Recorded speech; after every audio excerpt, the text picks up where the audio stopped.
Oh, wow. That turned on live real quick. What's up, everybody? Welcome back to the Run Your Mouth podcast. We're not quite in the new studio yet. It's coming. It's coming along. It actually the physical build out was came along way better than I expected. I think once I post some pictures, you guys are going to be thoroughly impressed.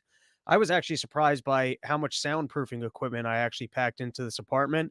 And I noticed that because when I have tech issues here, I like to yell at my walls. And then I remembered that I don't have soundproofing equipment anymore in here. And it seems like there's a real psychopath. And there's kids in that hallway. You know, you got to. Anyways, listen, we don't have to meander. Studio is very impressive. You guys are going to be impressed. There's still a lot of work to get done. Got to get the internet hooked up, the cameras put in, and there's quite a bit of technical things that have to be done, but the lighting's done. It is thoroughly soundproofed, and I think the big goal for next year is I was very listen. I think we did a great year of Run Your Mouth last year. I think I feel good about the content that we're putting out.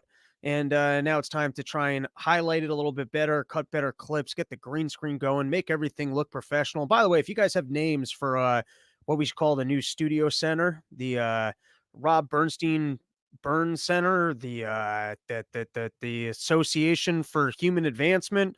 I don't know. We need a real haughty name. Then you put a big background back there, make it seem like you're in a really impressive place and not half of some industrial building thing.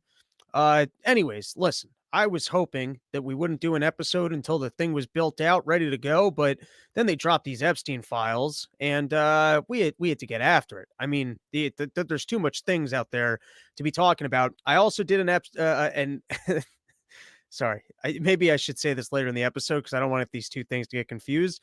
I did a econ episode with Gene Epstein. The nice thing about going live is that you can't edit, so it's just warts and all as is, ready to go. Gene Epstein came prepared. He had a full PowerPoint presentation, multiple slides. The camera didn't quite pick them all up, so now I got 2 hours of the thing to re-listen to, import the slides, and actually edit and produce. So that will be coming out shortly. But listen, enough of this meandering. That's what happens when you sit down in chairs too comfortable. When I can't pace around, my brain don't work right. And you meander here, you meander there.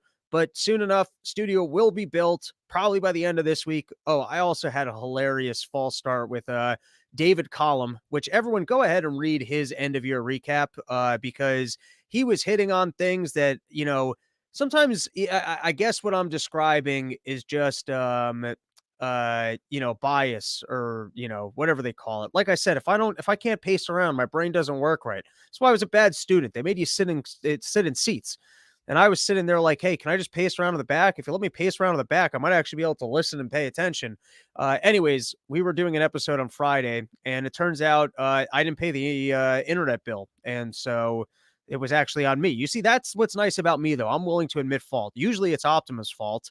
In this case, it was actually my fault. And so I got this professor on. I was very excited to talk to him about his end of year recap. That's rescheduled for Friday. So listen, there's a lot of really impressive things going on in the Run Your Mouth enterprise of America.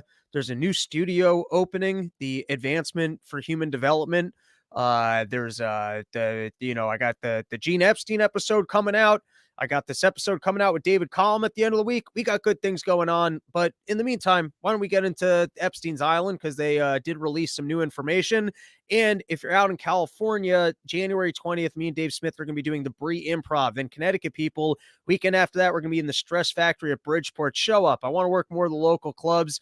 That'll be cool to do a big showing to the CT folks, show them how important I really am.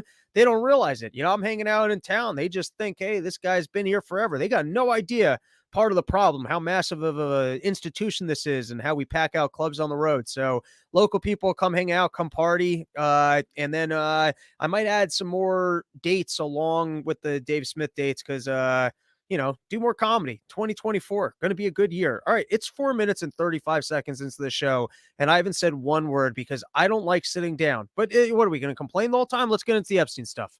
I said I had a whole episode of material I wanted to do. Let's get into it, and why not start with this? If there's one thing that we can learn from the Epstein's Island is that there was a severe lack of pastries at these parties. What kind of a Jewish man is throwing on a good orgy? You're telling me that they're having wild orgies down at this, and this is the pastries that they're leaving out for people to refuel? I would think a man with such elegance and resources could be putting out some better danishes. I do like the way that Dershowitz is standing here. This just says, yes, and you brought one of the children, right? A fine specimen. Yes, yes, yes. Show me the kid. Show me the kid. And who do you guys think is worse to have sex with, Dershowitz or Stephen Hawking? Like, if you're one of these people and you've been recruited, who do you think is worse? Because I feel like if you were forced to have sex with Stephen Hawking, you'd wake up a little bit smarter. Now, I can't say that based off of anything. I have no idea. But, and like, this isn't gay, but you're telling me if they didn't make like some sort of an energy drink that included Stephen Hawking's cum in it, you wouldn't try it? If there was Stephen Hawking's moon juice that included a little bit, like just a little particle, you're telling me I couldn't sell you on the idea that that would make you a little bit smarter, that you would suddenly just wake up understanding the things of the universe? That's got to be a tough person to give a hand job to. How do you tell if he's enjoying it? You got to ask, like, hey, I can't tell. And then Ghislaine's like, well, is the thing beeping a bunch? If it's beeping a bunch, oh my God, I'm sorry, neighbors. Listen, there's a new studio coming, so don't worry. You're not going to have to hear a lot of this. All right. So one of the things that I was thinking about quite a bit in this whole Epstein saga, and I see there's live chat's very active, but let's get to the end of the topic. We'll plug your Kratums, and I'll come back and we'll read through some of the comments here. Um, my big thought was, no, it's out of order. All right, let's read this first then. Here we go. This is Epstein also trafficked Jane Doe number 3 for sexual purposes to many other powerful men, including numerous prominent American politicians, powerful business executives, foreign presidents, a well-known prime minister, and other world leaders. Epstein required Jane Doe number 3 to describe the events that she had with these men so he could potentially blackmail them. So this was one of the things that was highlighted on the internet. A lot of people out there are wondering, what was this guy doing? Peddling all these people. Now you got like your two camps within this conspiracy, which is there some massive interest in pedophilia amongst the elites? Are they buying, selling kids? Are they huffing adrenochrome? Are they replacing parts? They eating placentas? Are they worshiping Moloch out in the woods and defecating on each other and then lighting the poop on fire and sniffing their own farts? You know, the conspiracies run wild. The conspiracies run deep. Or did Epstein bring these people out to parties? You know, he gets them hammered. Next thing you know, you wake up in the morning with some 16-year-old girl, and then 17, 18, whatever's considered underage, and they get the testimony about what happened. And now forever moving forward, you've got to support the land of Israel. They're bombing buildings, killing kids, occupying territories. Hey, listen up. We got that tape on you. Which, by the way, still the most scandalous part of this entire thing is that the FBI, from what I understand, went into that place, took a whole safe of videos, and then we lost the videos. But the only thing that really referenced the blackmail was this testimony, which, if you believe that this guy was running out there trying to get these people in compromising situations that he could later blackmail them, this would be the best evidence of it. Now, the big thought that I have about this entire thing is there was this article in the New York Post about this lady who used to schedule the massages, and now she lives in some I think it was in Florida. And I was just thinking about the fact that you could just like be taking a yoga class next to this lady. She just looks like a normal person. You could be, not that I go to a yoga class, but if you're one of these people, you're going to hot yoga and there's some lady next to you who's grunting extra super hard, it might be because she has a guilty conscience because of what she was doing down at the Epstein Island. And then you got to think about how much of an enterprise this entire thing was and how come these people haven't been paraded in front of Congress. If we're all so unbelievably fascinated, I mean, I think you can ask anyone in the country, do you think Epstein killed himself? And everyone's like, no. Hey, do you think that there's a bunch of pedophiles down in Washington? I'm not sure about that. But everyone's curious about this racket. What the hell was going on? And isn't it amazing how many pieces of evidence haven't been turned over? I mean, firstly, the fact that whoever like went into Epstein's house and collected the safe, and then whoever at the FBI is responsible for storing that safe, how are those people not being like, where's the New York Times article on those people? Where is that safe? How does the FBI just claiming that they lost the materials? And then all of the people who witnessed this thing The butler, the staff, the guy who's flying the plane, the stewardesses on the plane, whoever was keeping up that island, who's probably living in a third world country right now, they might be an easy bribe. That might be easy investigative journalism, finding some of the staff that was just staffed down at the Epstein Island. I mean, are all these people in hiding that you can't find them and just ask them, like, hey, what the hell was going on here? It just seems to me for something that's almost been like case closed for 4 years. The entire country is fascinated by this. I feel like Fox News could run a story on this every night. We found the chef. We found the this. Or where's the paparazzi? Just harass them, take pictures, follow them in the streets. How do we not know who every single one of these other individuals are who were a part of the racket or at least observed some of the racket? And maybe it comes down to, hey, Epstein threw parties. These people were around. They gave massages. There was no sex going on. And the whole thing was a scandalous racket of the way it was reported in the media. I don't think any of us believe that to be true. But isn't it just amazing how many lingering little pieces of evidence are out there? People that we haven't heard from, investigative journalism that hasn't transpired. And then on that note, there was this story in the New York Post about Donald Trump. And this is the Trumpiest thing of all time, that apparently he would just go over there for dinner. And this is how much of a little kid Donald Trump is he wouldn't eat at the table. You'd have all like these smart people sitting at the table waiting for the orgy to start, all sitting around bored with each other, forced to make conversation, wondering, all right, what do I got? I got nothing to do. What am I going to say to Michael Jackson? What is Stephen Hawking doing in a conversation with Michael Jackson? I don't know. All these people are at a party. There's a pretty eclectic individuals of people sitting around. What else were they into? What are these guys playing? The Scrabble enthusiasts? Are the world elites getting together at Jeffrey Epstein's house to play Dungeons and Dragons? What is it about the Jeffrey Epstein house that the wealthiest people in the world specifically want to hang out there? You're telling me they can't get nice wine at home? I already don't want to leave my house and there's nothing here. There's this pile of books that I don't read. There's this one light that's facing me right now, this crappy computer. I don't even have foam that I can yell at. There's nothing here and I don't like leaving my house. You're telling me that the most powerful and wealthiest individuals are going over to someone else's house just to hang out and have some wine? You're telling me these people aren't introverts like I am, that they wouldn't rather just drink the wine at home? I don't buy it for 1 second. You got everything you need right at home, and you're actually going to go leave your house just to go hang out? I'm not buying it. But this I love about Trump is that he's such a little kid that, like, there's the nice meal going on in the other room and he's just hanging out in his room and he's eating. And this was coming from the butler, who I guess is vouching for Donald Trump, that he didn't take part in the action. He just showed up for the food and hung out in the kitchen. But once again, why aren't we interviewing every single one of these characters?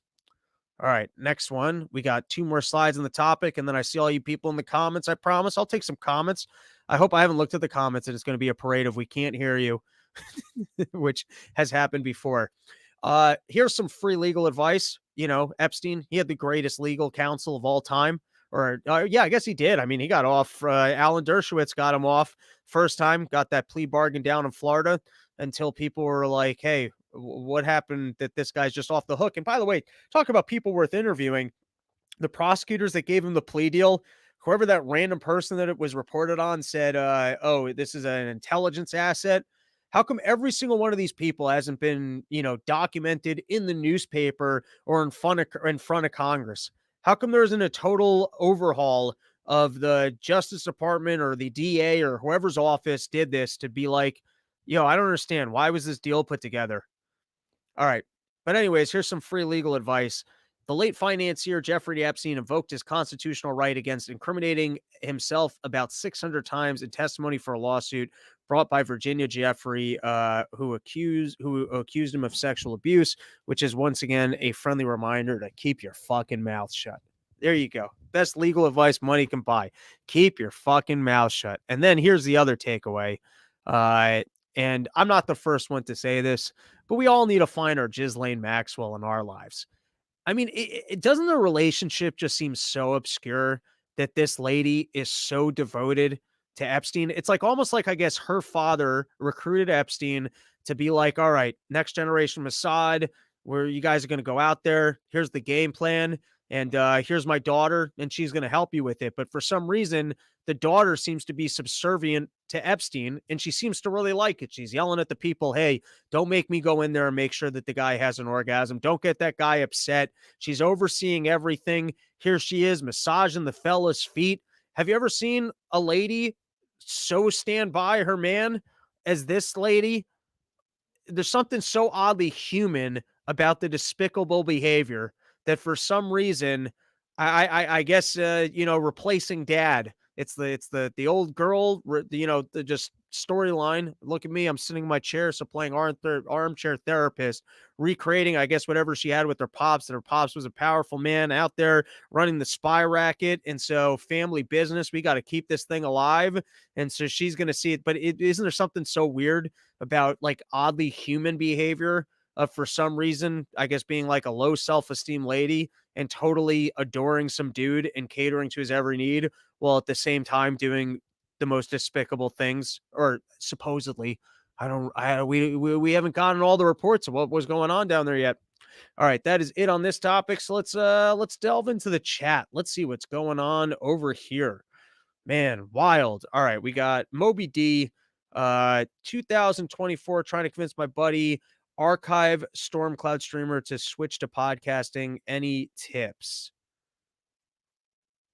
Not really sure. Based, call it Robbie the Fire's Goon Cave. BK Chris has notes of a goon, so and I'm not Italian, so I don't want to dip into the goon thing. That's a BK Chris operation. Moby D, Robbie the Fire live from the volcano. Not bad. Based. Where does the great Norm Macdonald rank on your list of best comedians? He's definitely in my personal top 5. Even though I got I wouldn't say it's a controversial top 5, but it does include some of the greats because some of the greats did not have as much of an impact on me, but they are greats. My personal all-time favorites, Doug Stanhope. I'd have to put him into the number 1 slot. Number 2 slot would have to go to Louis C.K. Number 3 might very well be Norm Macdonald. And then I'd have to go with, in competition with him would be Greg Giraldo. And then we don't have to continue down the list. But yeah, I would say Norm probably makes my top 5. Depends on if you got to make Hawking come or not. There, yeah, okay, fair enough. All right, we'll take one more. We got this guy who wants to know where you can get some Delta 8 at reasonable prices. And you know what? YoDelta.com. It's the sister site for YoKratom.com, home of the $60 kilo. Let me tell you, the YoKratom people, they're not just great at getting you kratom at the greatest possible prices known to man. You can also go to their sister website, YoDelta.com. I swear by their watermelon gummies. I'm still on my original bag. I'm a bit of a lightweight, but I always like to pack one gummy for the road. Their vape pens are also terrific. If you're in the market for the Delta products, YoDelta.com. Use promo code RYM. You get 20% off. You support the show. And if you like getting high, they got great stuff. All right, let's take one more. The whole client list thing is kind of like voting. If them releasing it would have changed anything, they wouldn't have let you see it. You know what? I agree with that. You know what? I agree with that so much. I'm going to read your next comment. Obama's chef was probably on the Epstein staff. That's why he got drowned. Not bad. Okay. Next one. Next topic is we've got the Harvard president is stepping down, or you could say that she's copying the Penn president. This is how little of an impact academia makes on any of our lives in any capacity. And we were tortured with school. We were tortured with writing papers. We were tortured with all this shit that they pretended like it was important. But you know what usually happens if you're successful off of stealing people's ideas? People call you out for it because they actually noticed that you did something. Like if you had a book and I took your book and then I wrote a very popular book and it was just your book, people would go, oh, Rob just stole that guy's book. Or if you had a product and I stole your product, people would go, hey, you stole that guy's product. If I stole your joke, you'd go, hey, I stole your joke. Anything that actually had an impact on humanity, if you stole it, someone would call you out for it. How incredible is it that you can make $900,000 a year in part because of your brilliance in academia and no one calls you out on the plagiarism because no one cares because it's meaningless and irrelevant? Doesn't that showcase how little they do for the market? That your paper had no influence or impact on anybody whatsoever. It was just something that was sitting on a shelf so that you could get the job and pay tribute to the system that you then preach to the next group of people as pretending like their papers have some sort of importance on the universe. Have you ever seen anything that better just showcases the racket of the meaningless of academia and school, that a person could become the president of Harvard and have written papers and no one complained about the plagiarism because they didn't care? The work was meaningless. Who even noticed that it existed until, and it's great how that the internet's undefeated. It's great the power of Twitter, that if they get their claws into anybody, they're going to find something. They're going to dig in, and there you are. You somehow rose to the ranks of president. You did it all. You played all the cards in the game. You politicked. You stuck around. You somehow got into Harvard. You somehow, oh, I assume she went to Harvard. I assume she graduated from Harvard, because I would just assume if you're the president. But isn't it great that the internet's just undefeated? That if you somehow get the attention of Twitter, and I guess it's in a category of information that it won't be completely censored. That's why we needed Twitter for topics like COVID, because look at how good the internet actually is at sleuthing if you make the information available. The autists out there who will muck crack any situation. You don't realize how many people are just sitting at home, sitting in their basements. They're not being invited to Epstein's Island. They got all the time on the world on their weekend just to ruin someone else's life, read their papers, and showcase the way that things were plagiarized. But I just appreciate the showcasing of the meaningless of what she had previously done, that I guess there were no prior complaints to the fact that the information had been plagiarized. All right, we got more topics. Israel Hamas war blasts in Beirut kill senior Hamas leader. Hamas confirmed that Shala al Aruri, I have no idea if that's the name, the group's top deputy, had been killed in the explosion, along with two leaders of the group's armed wing. Two U.S. officials said Israel was responsible for the strike. Hey, careful near that fridge. In third world countries, fridges, they explode all the time. I like this. I like when warfare's fought with world leaders. I have said it before, do the secret agent mission shit. Go take out the actual leaders of these things. That's interesting. We all get behind it. If you actually take down the terrorists, you take down the people who are out there terrorizing, go you. It's when you start targeting the civilians, we all turn on you. But you want to go do the action movie stuff, raid some compounds, get the Osama bin Ladens without killing kids, and toppling countries. We're all for secret mission shit. This article caught my eye. Hamas CEO keeps group funded from base in Turkey. And so I underlined, it's very hard for me to see these articles without my full setup. I can't read it without leaning into the camera so you guys can see up my nostrils and see how big of a Jew nose I have and how many boogers I tend to keep in there, because I store them. You never know when they might come in handy later. You don't have any tape or glue in your apartment. You want to hang a poster. So I'm not going to lean in and read it, but the opening line was about this guy taking a loan from his mom, to start off his terrorist financing.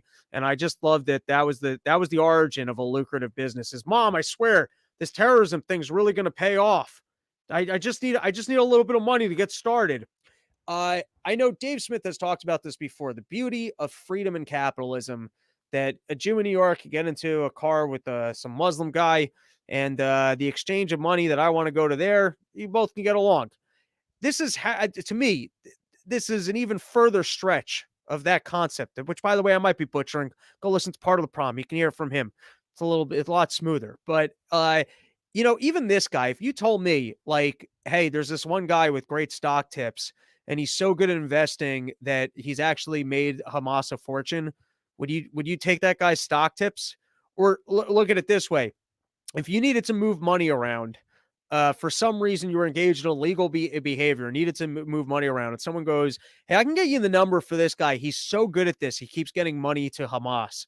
Like, Hamas is a terrorist organization, but this guy's so good at moving money around. I guess the point I'm making, for a lot of people that go, hey, that's morally reprehensible, I will not interact with that individual. But once you know that someone's got a particular expertise and you need that expertise, and you can pay them for the value that they'll create for you, doesn't that somewhat showcase the fact that we could all actually get along, and that money is a pretty great tool for all of us getting along?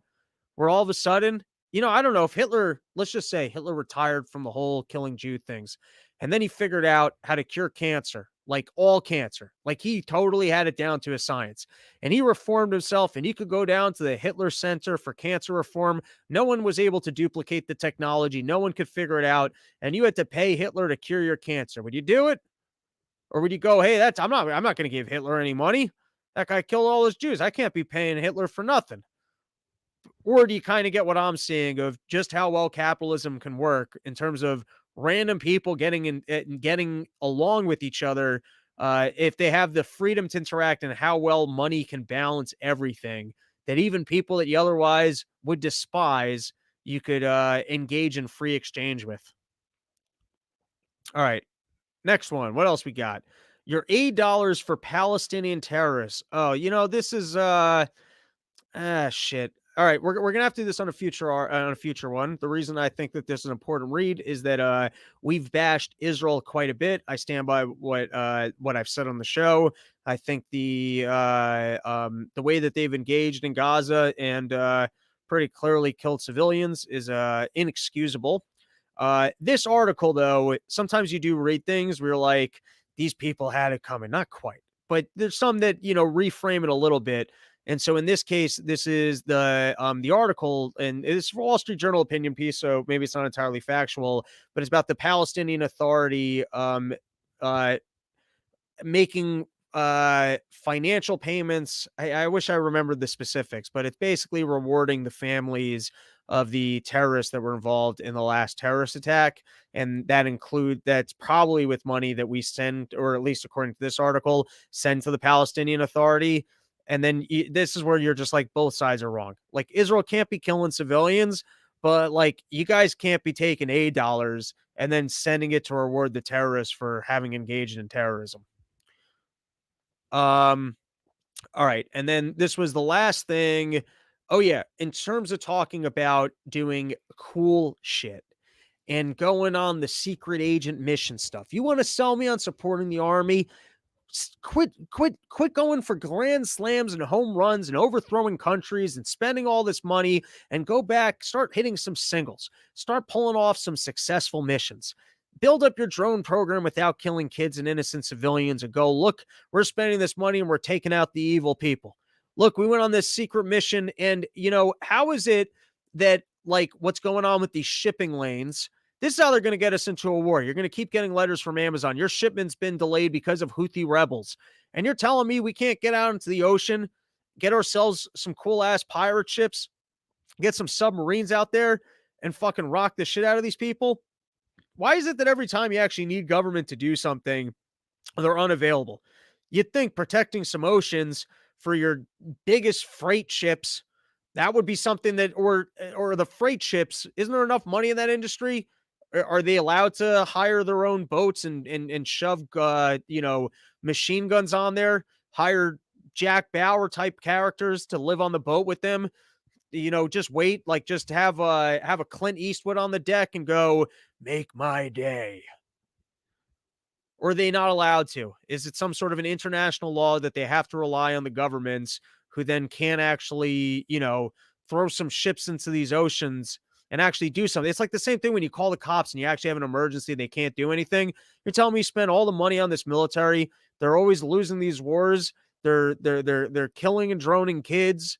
They're trying to topple governments and leaving room for ISIS, and then just leaving the countries in bigger messes. But when there's things that actually look like a problem, they're just caught red-handed and can't do anything. These are the kind. Hit some singles. Get some wins on the table. All right. This was a article that I loved because it makes me think that yelling into the ether is a worthwhile endeavor. This is from The Week magazine, which especially, it used to be very neutral. It's one of those things that when Trump came around and then everything incredibly editorialized. This is from Week magazine poll. 25% of Americans believe FBI instigated January 6th attack. 25% of Americans believe the FBI probably or definitely organized and encouraged the January 6, 2021 Capitol attack by a mob of former President Donald Trump supporters, according to Washington Post University of Maryland poll released Thursday. Among Republicans, 34% say the FBI was behind the insurrection, a conspiracy theory promoted by right-wing media and denied by federal law enforcement agencies, compared to 30% of independents and 13% of Democrats. The poll confirms that misinformation about January 6th is widespread as the United States heads into a president election year with Trump. The point I'm trying to make is that firstly, I'm sure they always try and go, hey, you're crazy. No one thinks that. Nobody believes that. And in this case, they're even reporting numbers this high that amongst Republicans, 34%, amongst independents, 30%. That's incredible. That's showcasing, I think, in my opinion, the open-mindedness of the American public and the ability of independent shows like this, talking some horse shit, looking in the situation and just going, hey, I call shenanigans on this. And the message seems to be resonating. It seems to be getting to people because, I mean, it seems to me like in part Tucker Carlson tried showing off some of that footage. I don't know. I don't watch Fox News. I don't know what happens over there. I can tell you, I know CNN and MSNBC aren't telling you that this was the FBI. Didn't seem like too many people other than Todd. Well, no. Who else was grilling the FBI about the lack of, I guess the other Republicans did. Moving on, anyways, I saw that as a positive thing that so many people at the moment are skeptical of the system and able to look at incidents like that and go, wait a second. There's 30% of Republicans are actually not just open to the, like, what was it? What was the number? 30% among Republicans, 34% said the FBI was behind the insurrection. You understand? 34% of Republicans actually believe that a government organization purposely manipulated trying to pretend that there was an insurrection so that, I don't know, maybe it's as dark as they knew that the word insurrection was in there as the amendment so they would be able to make it so that Donald Trump couldn't run, or that they could jail some of his biggest supporters and make a push for the domestic terrorism thing. Remember when they were trying to really push the domestic terrorism thing? Get people like me down in Gitmo? You're not going to feed me through my asshole. No way. All right. Flu is intensifying, especially in the Southeast and the West. Flu's having a comeback year. It's coming out of retirement. After a few years off, it realized maybe it should get back into the winter cold game. Like, why is it that COVID and everyone else is able to, enjoy all the fun of getting people sick? Flu, it took like 3 years off. It had been around for like 100 years, getting people sick all winter, and then it just disappeared, decided, hey, COVID, you know what? You're out there, you're fucking shit up. You're a young kid. You enjoy it. This is your time. But then it realized, nah, it's time for me to get out of retirement and show these new viruses what's up. These new viruses think they're all that shit. I've been around 100 fucking years. And so there you go. After 3 years of just deciding to take 3 winter seasons off, the flu is getting back into the game.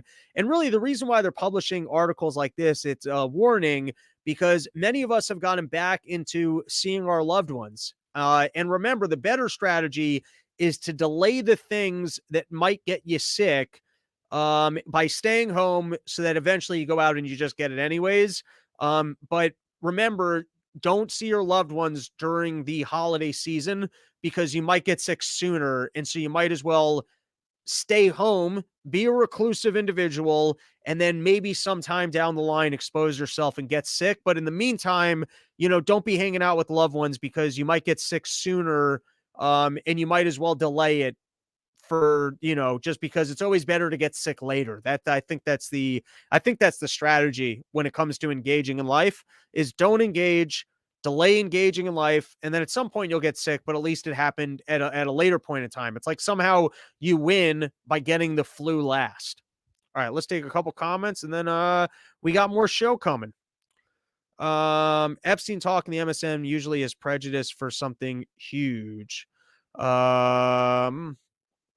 I had the flu the other week. Every time someone says, oh, you might have had COVID, I just say, dude, that shit doesn't exist. Doing my part in sharing misinformation. All right, one more.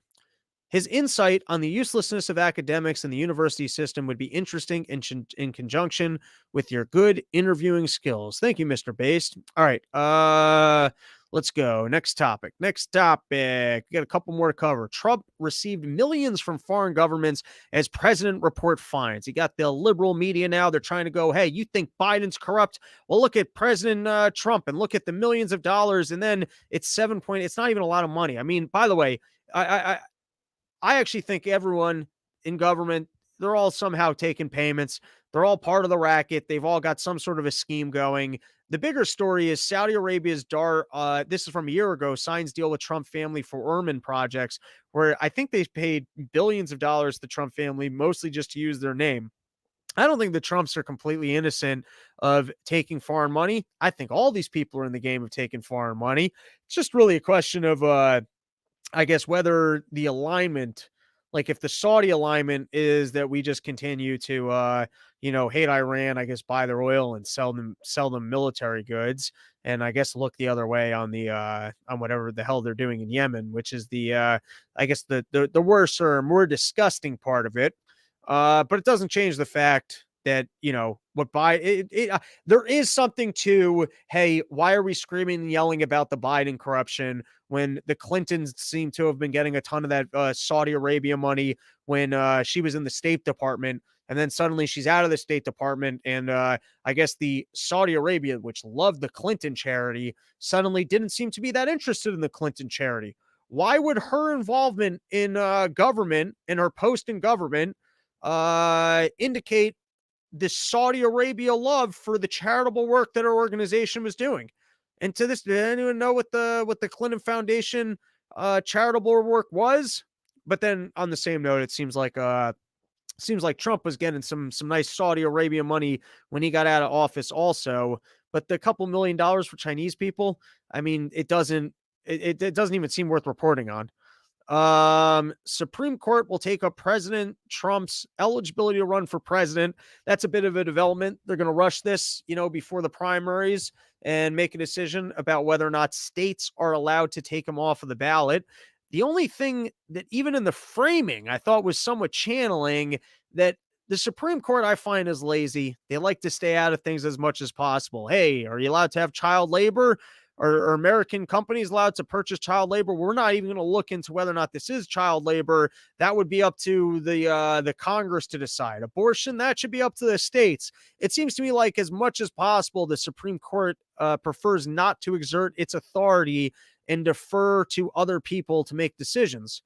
So I do wonder if they turn around and go decisions in each state are for the state, or if the mostly conservative Supreme Court goes, hey, insurrections were not, this does not qualify as an insurrection, and the voting public is should be making up their decision about whether or not this guy should be president, and for the following reasons, the what was it, the 16th, the 17th amendment, the 14th amendment, one of those amendments should not apply. Interesting though that they're taking it on, and they're taking it on prior to I guess when the you know what they're going to do though, the ballots are going to go, oh, it's too late, we couldn't reprint the ballots. Consumer Reports find widespread presence of plastics in food. This is from Reuters. Reuters talking about widespread presence in food. So maybe it's just the presence of plastic. We're all eating things in tubs of plastic all the time. Some of that BPA, some of the this, the that creeps in there, and it's no big deal. It could be that it doesn't matter. They try and yell about global warming, and global warming is a big ass fucking hoax. Maybe the plastic is a big hoax. Who knows? Maybe the plastic will protect us from global warming. Maybe the reason why we look at pictures of people from like 20 or 30 years ago and they all look so much older is because they just didn't have as much plastic in their food. Maybe plastic actually keeps your skin a little bit more like elastic, or even plasticky. It actually protects us. It seeks into your skin, and that's what gives us all a more youthful look. Maybe that's why we're all actually living longer, is because there's a little bit of plastic. Or this was the other piece from it. Something I can't read. It's very small, people. I'm good at reading, I promise you. You want to come over here sometime, sit by the fake fireplace thing and read a book together? I'm really good at reading, but this is I mean, you can't see what I'm trying to see, but I can tell you it's tiny. Production regulation of estrogen and other hormones. potentially boosting the risk of birth defect, cancers, diabetes, infertility, neurodevelopment disorders, obesity, and other health problems. Maybe this is why everyone thinks they're the other gender, is we're all just eating too much plastic. We've got all of our shit fucked up all the time. It's like we're all running around trying to figure out why we're depressed, anxious, or what otherwise. And it's just because there's a shit ton of plastic on our food that's throwing off our frequencies at all time as our body tries to process this shit. All right, we got one more news story to go. But before we do, if it's the first episode of the new year, we got to thank our other loyal sponsors to the show, sheathunderwear.com. Today, I went for a run in the cold. I put on those long johns. Dude, I'm telling you, those long johns are more comfortable than wearing underwear. It's more comfortable than anything. Your whole body just feels silky smooth. Even if you're a fat lardo, I'm telling you, things are just going to glide. You're going to want to go exercise when you realize that your legs just feel nice. Everything's warm. Everything's kept in place. I'm telling you, I'm going to go online. I'm going to order way more of those because I only have 2 pairs at the moment. And he sent me some more and I can't find them. So I'm going to go load up on those long johns. That's my personal favorite sheath product. I couldn't recommend them more highly. If you're outdoors, you're doing any form of exercise in the winter, I was never a long johns person. I thought long johns were weird. It seemed odd to me that anyone wore long johns. I felt like be a fucking man and have your legs be cold. I used to bark on the streets in New York City for, to get some stage time. And you'd get to that point where you had to go inside because your dick was actually cold. Like you could feel it in your dick that it was cold. And some of the other people told me they were in long johns. I was like, you're wearing long johns? Have a cold dick like a real fucking man. But I've changed my mind because this is not like that shitty coarse fabric, like that Charlie Day wearing thing. This is not that. This not make you look like some old homeless person will easily, it's not that white fabricy thing like a modern day mummy.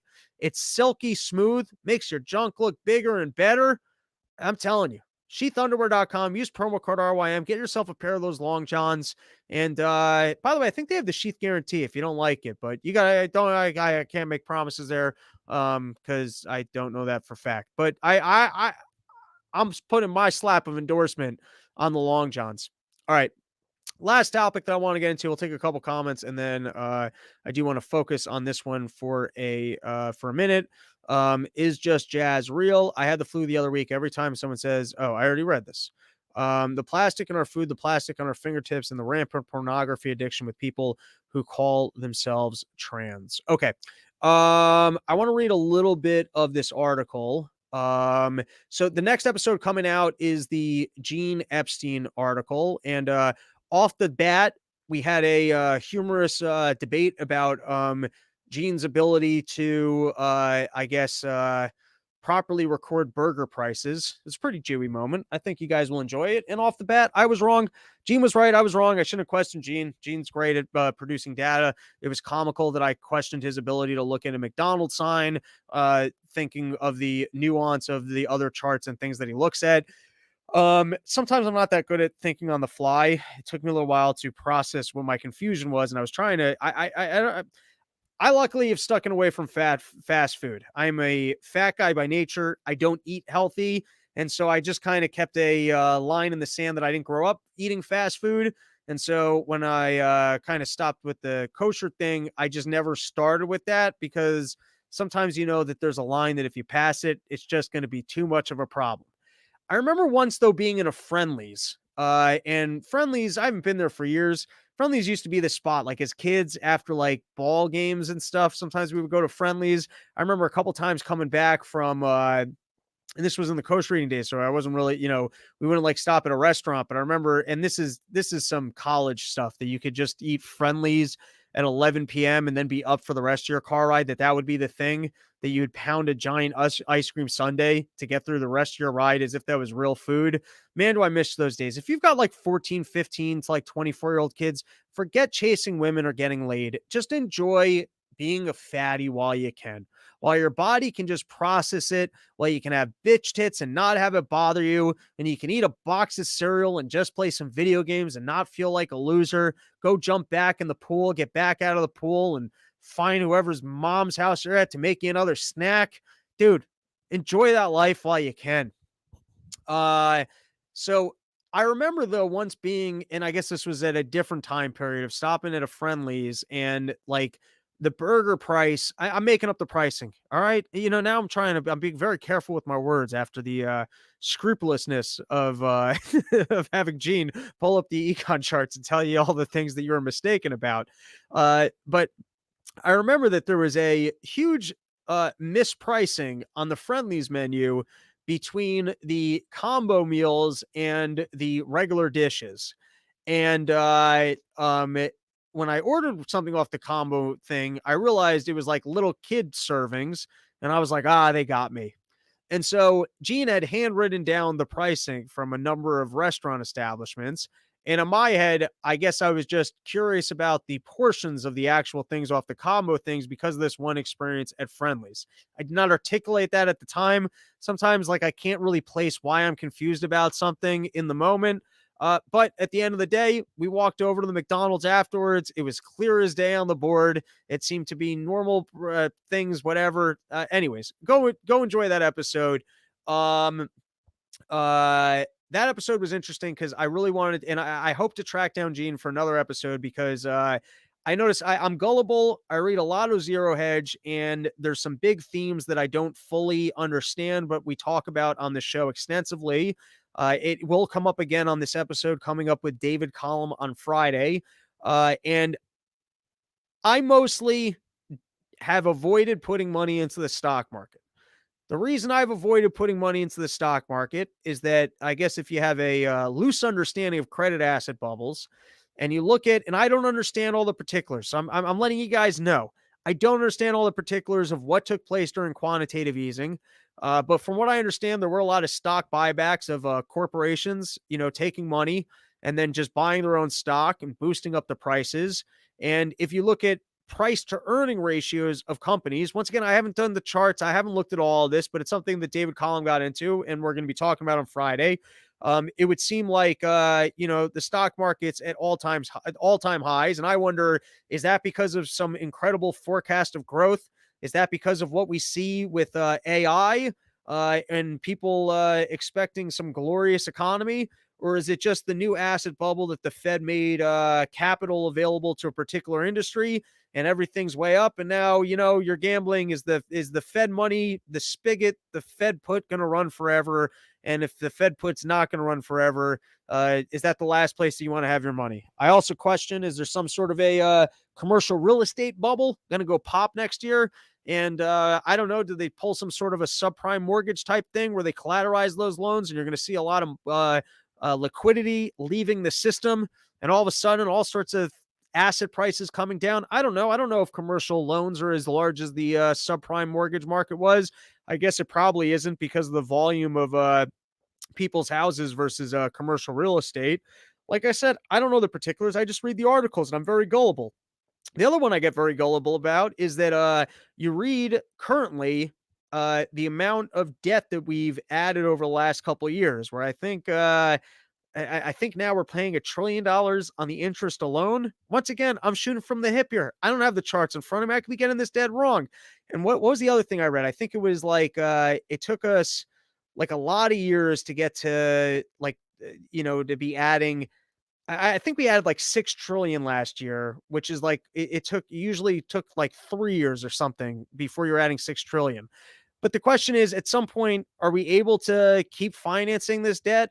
Like, is the Fed able to, I guess, like, is there going to be endless demand for our debt that we're going to be able to continue to fund all this? And then what happens is, as all the baby boomers get older, what happens if you look at the charts of healthcare prices? Once again, I don't know the particulars. And like I said, it's so, okay. And then the last one is I do wonder, all the better economists that I read, they say that, don't be concerned about the US dollar.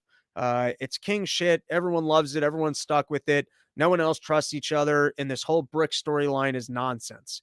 And I sometimes wonder because, I remember there were times as a kid, my two sisters were more by the books type people.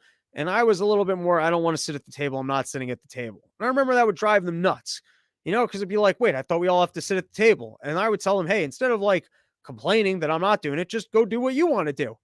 And so sometimes I feel like I'm almost being suckered where I'm watching these storylines and I almost feel like the United States government should be punished for its behavior because I'm watching it. I'm interested in fairness, and there's a part of me that goes, "Hey, you guys are doing pretty good. You're spreading you're inflating money. You're robbing everyone of its wealth. You got everyone using the money. Why weaponize the dollar and tell Russia that they can't use it? Clearly, this won't work out." And over the last, let's say, 6 or 7 years of reading Zero Hedge and thinking the world was going to come to an end, the world never comes to an end. So, based off of the back of all those topics, I was like, you know what? Gene seems to have more of a level head on all these things. Why don't I ask him about some of these things? And we got none into zero of it.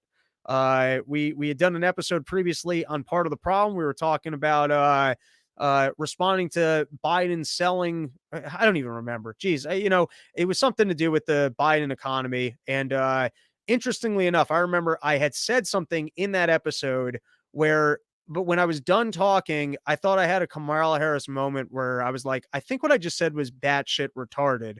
But Dave didn't call me out on it. We moved on. I was like, all right, maybe it wasn't that dumb. This was a long way to go. So let me just sum this up because I've been rambling a little bit. Next episode, I got an interesting episode with Gene Epstein where we really argue on some charts. We get in deep on some econ. It's going to be the next episode out. I got to take some time to actually do some post production on it, and then I will have to follow up with Gene because I do have some specific questions for him on other economic topics. There was a moment in that episode where I said something that G did not call me out for this one that I thought was particularly stupid. But then I read this article that I have in front of you that I think was somewhat getting into what I was trying to explain, or at least I was thinking about, which is I guess I frame it in my head the black hole of government spending. And that if you take a dollar and let's say you decide to save your dollar, or let's say collectively we all decided to save our dollars, well, then, if we all just have our dollars in the bank, we're saving. I don't know why everyone, the economists, they always say savings like the good thing, which I guess because it gives you more capital to spend at a later point in time or to give to someone else to make some better investment than just going and buying yourself a cheeseburger or some other dumb thing. I don't fully understand why they say saving so important. I understand spiritually the benefit of time preferences and not just being compulsive. But anyways, it seems to me if you got a dollar in your hand, you've got a couple choices. You can go spend it, and if you spend it, it's because you think something's going to add value into your life and you have a free decision to go spend it. And what that does is it channels to producers what you want to spend money on. And so they have to actually give you something of value to have earned your dollar. Or the other choice is you save the dollar. And if you save the dollar, well, then, I guess you can save it and accumulate capital for spending later on. Or if you just hoard it and enough people were to hoard their dollars, in my head, I think that would result in deflation. If enough people held their dollars in the bank, I would think that would bring down prices as people, your dollar is more valuable to people because there's less dollars being spent. And so you're still, maybe this is an asinine way of looking at it. You're helping out other people that if they want to go spend money, their dollar is going to work better because you're holding on to it. The only reason I kind of put it that way, because I remember the first econ thing I ever learned was in macroeconomics.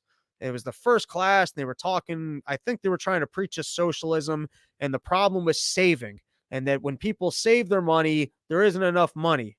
And now I kind of realize, wait, but if everyone just threw their money in the bank, then the people who were spending their money would just be worth more. It would purchase more because you'd have deflation. So I don't understand why you need all the money in circulation. Like let rich people go hoard their money.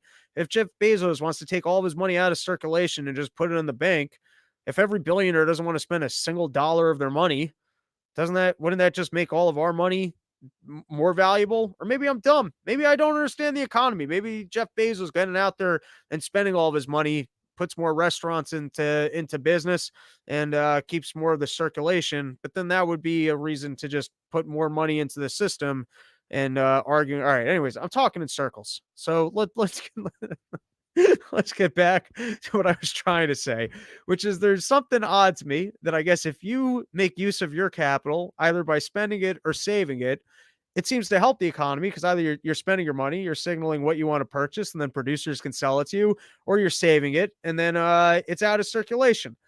But I was like, what is it about the government spending that it seems to just be like a black hole. Like you would think, at least if they're spending it, so it gets spent on something. So it does something.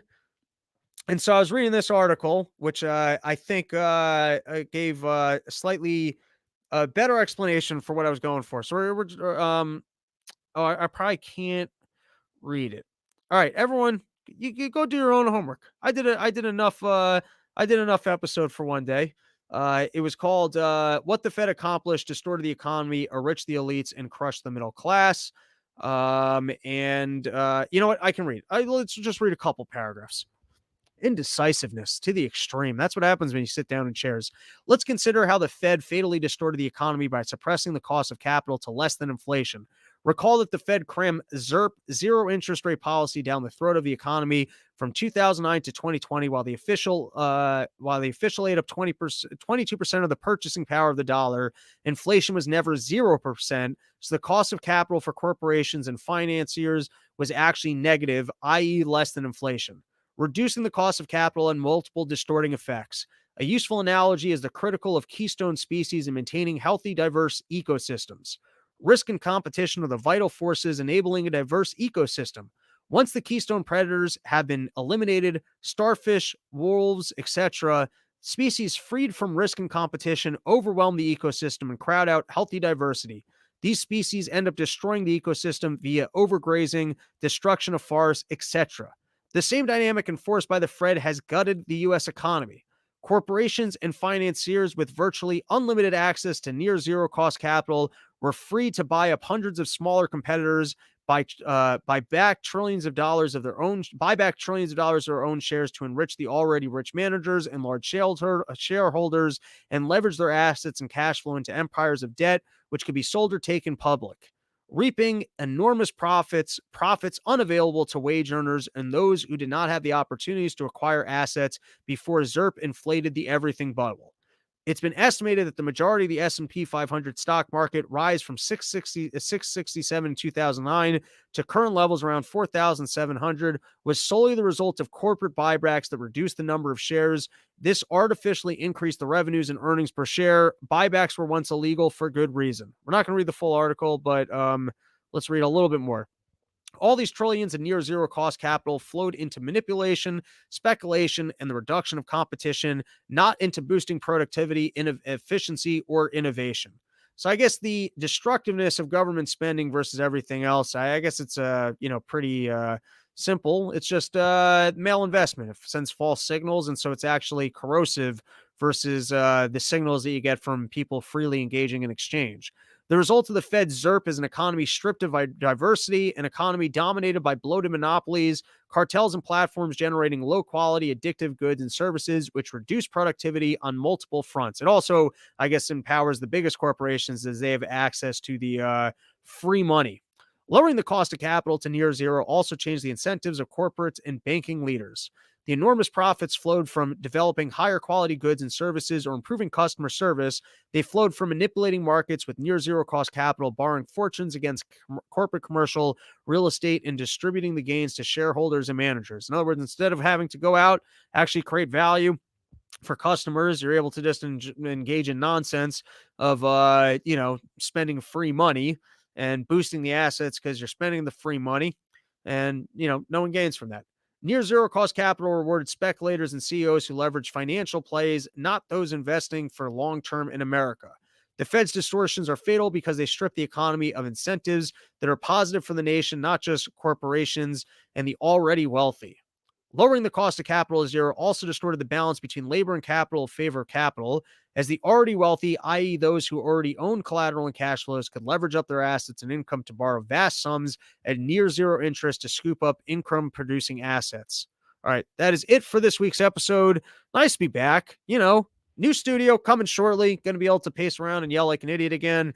Have backgrounds that are constantly changing for this ADD generation so we can cut up clips, showcase it on the Instagram, showcase it on the YouTube, cut up the segments and get more eyeballs on the show. Share it with your friends. Let them people know. If they want to be informed, they want to know everything that's going on in the world, they want to live in the future, celebrate being right, they got to be checking out Run Your Mouth.